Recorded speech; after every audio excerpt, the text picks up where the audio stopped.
فأعوذ بالله من الشيطان الرجيم. بسم الله الرحمن الرحيم. يا أيها الناس اتقوا ربكم الذي خلقكم من نفس واحدة وخلق منها زوجها وبث منهما رجالا كثيرا ونساء واتقوا الله الذي تساءلون به والأرحام إن الله كان عليكم رقيبا. محترم حضرات اور معزز بزرگوں، یہ بڑی ہی خوشی کا موقع ہے. ایسی مسرتیں انسان کے زندگی میں ذرا کم ہی آتی ہیں جیسی خوشی اور جیسی مسرت آج ہے. لیکن اس مسرت کے موقع پر ہمیں کیا کرنا چاہیے؟ خوشی کے موقع پر ہمارا کیا عمل ہونا چاہیے؟ بس اسی کو تھوڑا سا عرض کروں گا، بس زیادہ سے زیادہ 10 منٹ. پہلے تو یہ بات سمجھ لیجیے کہ کوئی مومن ہو یا مومنہ، یعنی مرد ہو یا عورت، بوڑھا ہو یا جوان، جب اس نے کلمہ اسلام پڑھ لیا اور اپنے آپ کو حضور اکرم صلی اللہ علیہ وسلم کی غلامی میں دے دیا، جو محمد رسول اللہ کا مطلب ہے،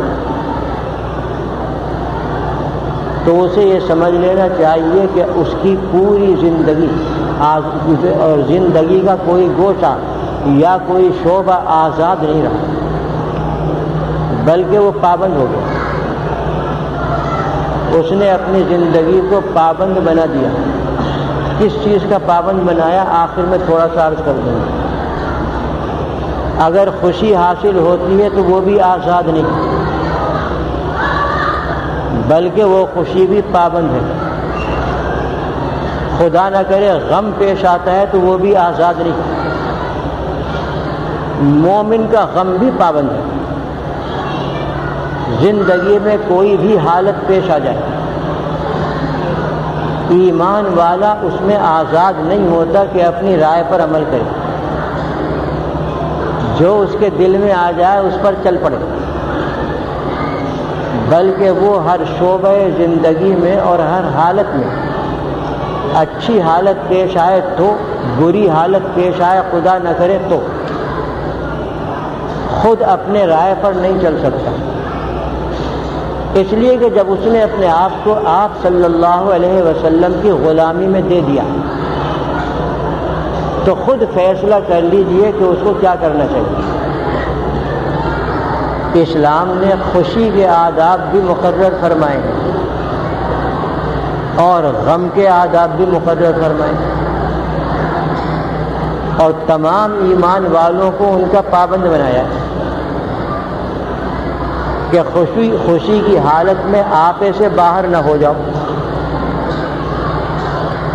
غم کی حالت میں اپنا دل نہ چھوڑو، بلکہ جو حدود متعین کر دی ہیں ان حدود کے اندر رہ کر اظہار خوشی کرو،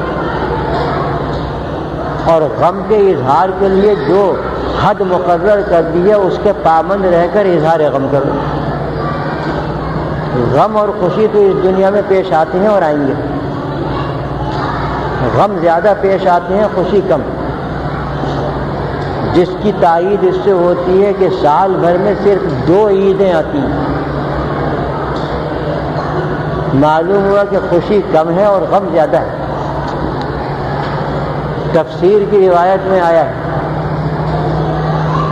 کہ جب حضرت آدم علیہ السلام کا خاکی پتلا بنا دیا گیا اور وہ کھڑا ہو گیا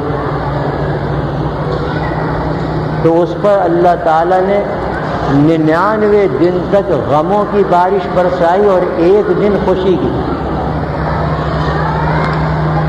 جس کا مطلب یہ ہے کہ اس دنیا میں 100 دنوں میں سے 1 دن خوشی کا ہوگا. اور باقی 99 دن جو ہوں گے وہ خوشی کے نہ ہوں گے. اور پھر اس دنیا کی خوشی جو ہے وہ بھی خالص خوشی نہیں، اس کے اندر بھی ہزاروں قسم کی صعوبتیں بھری ہوئی ہوتی ہیں، تکلیفیں بھری ہوئی ہوتی ہیں. اصلی خوشی تو جنت میں ہوگی انشاءاللہ. تو یہ خوشی تو پیش آتی ہے اور آتی رہے گی. ہمیں اس موقع پر کیا کرنا چاہیے؟ میں نے جو آیت پڑھی یہ وہ آیت ہے کہ جو خطبہ نکاح میں پڑھی جاتی ہے. 3 آیتیں خطبہ نکاح میں پڑھی جاتی ہیں. ایک تو یہی آیت ہے سورہ نساء کی پہلی آیت. دوسرے پڑھی جاتی ہے سورہ آل عمران کی ایک آیت یا ایھا الذین آمنوا اتقوا اللہ حق تقاتہ.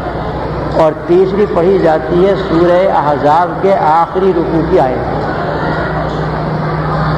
یہ خوشی کے موقع پر اور نکاح کے موقع پر یہ آیتیں پڑھی گئی. ان تینوں آیتوں کے اندر تمام ایمان والوں کو اللہ تعالیٰ نے صرف ایک حکم دیا ہے، بعد میں اور بھی ہیں لیکن سب سے پہلے یہ حکم دیا اتقوا اللہ، اتقوا ربکم، اتقوا اللہ، اتقوا ربکم، کہ تم اپنے رب سے ڈرو، اپنے اللہ سے ڈرو. بس یہیں سے قرآن کریم نے اشارہ کر دیا کہ اس موقع پر جو خوشی کا موقع ہے تقویٰ کو ہاتھ سے نہ دینا چاہیے، تقویٰ پر عمل کرتے رہنا چاہیے. اور تقویٰ کا مطلب ہے حضور اکرم صلی اللہ علیہ وسلم کے طریقے پر عمل کرنا، جس کو اتباع سنت بھی کہتے ہیں. لیکن یہ اصل تقویٰ یہی ہے کہ آپ صلی اللہ علیہ وسلم کی سنت اور اس کے طریقے پر عمل کیا جائے. آپ صلی اللہ علیہ وسلم نے نکاح کیے بھی ہیں اور اپنی بیٹیوں کے اور صاحبزادیوں کے نکاح کرائے بھی.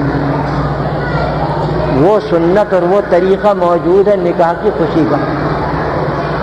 لہذا ایمان والوں کو اس کے ماتحت رہ کر اظہار خوشی کرنا چاہیے. موقع نکاح پر، شادی کے موقع پر اس طریقے سے اظہار خوشی کرنا چاہیے.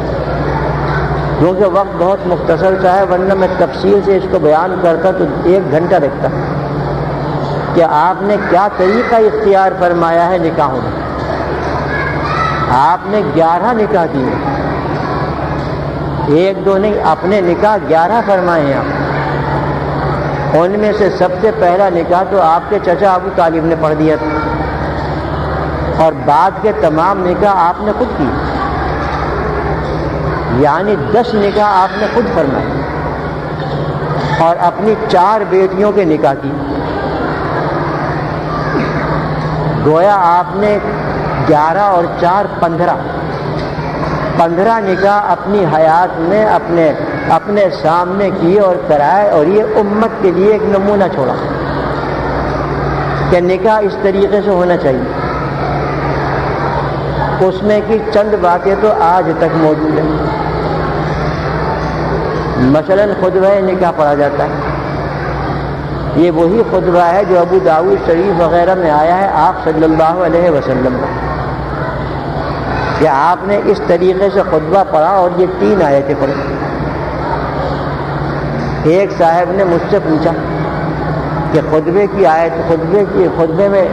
نکاح میں جو آیتیں پڑھی جاتی ہیں یہ خلاف ترتیب ہے.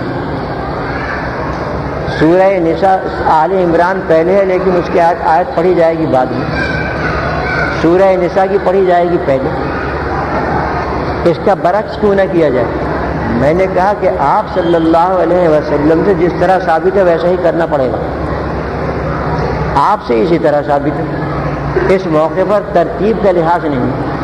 بات لمبی ہوئی میری ان سے، بہرحال یہ میں نے کہہ دیا. تو یہ طریقہ اب تک چلا آ رہا ہے کہ خطبہ نکاح پڑھا جاتا ہے اور 2 گواہ لیے جاتے ہیں اور زوجین کے وکیل بھی، میاں بیوی کے وکیل یا ان میں سے ایک یا دونوں کے دونوں حاضر بھی ہوتے ہیں. اور اس کے بعد دعا کر لی جاتی ہے، اگرچہ دعا لازم نہیں ہے، نکاح کے بعد دعا کرنا لازم نہیں ہے لیکن بہرحال کی جاتی ہے. تو یہ مختصر یہ چیز تو اب تک چلی آ رہی ہے. لیکن اور دوسری چیزیں جو آپ صلی اللہ علیہ وسلم نے امت کے لیے چھوڑی، آج کہیں نظر نہیں آتی، الا بہت کم نظر آتی ہیں کہیں کہیں، ورنہ وہ چیزیں نظر نہیں آتی۔ میرا مقصود تو صرف اتنا سا تھا کہ آپ صلی اللہ علیہ وسلم کی غلامی میں جب ہم سب آ گئے تو ہمیں اپنا طریقہ خوشی کے ظاہر کرنے کا اور نکاح اور شادیوں کا وہی اپنانا چاہیے جو آپ صلی اللہ علیہ وسلم سے ثابت ہے، اور اس کو قرآن کریم کے ایک لفظ نے بیان کر دیا کہ اتقوا ربکم، کہ اے لوگو تم اپنے رب سے ڈرو۔ دوسری جگہ کہا اتقوا اللہ، کہ اے ایمان والو تم اللہ سے ڈرو۔ تیسری جگہ بھی فرمایا کہ اتقوا اللہ، اے ایمان والو تم اللہ سے ڈرو۔ اس کے اندر باتیں تو بہت سی ہیں جو اس وقت میں کہہ نہیں سکتا، کہ 3 مرتبہ تقوی کا حکم دیا گیا ہے صرف نکاح کے اندر۔ تقوی کا مطلب میں نے بیان کر دیا کہ آپ صلی اللہ علیہ وسلم کا اتباع کرنا، آپ کی پیروی کرنا، آپ کی سنت کو اپنانا، یہ تقوی ہے۔ 3 مرتبہ حکم دیا اللہ تعالیٰ نے۔ یہ بات نظر سے تو نہیں گزری، لیکن وجدان یہ کہتا ہے، ذوق یہ کہتا ہے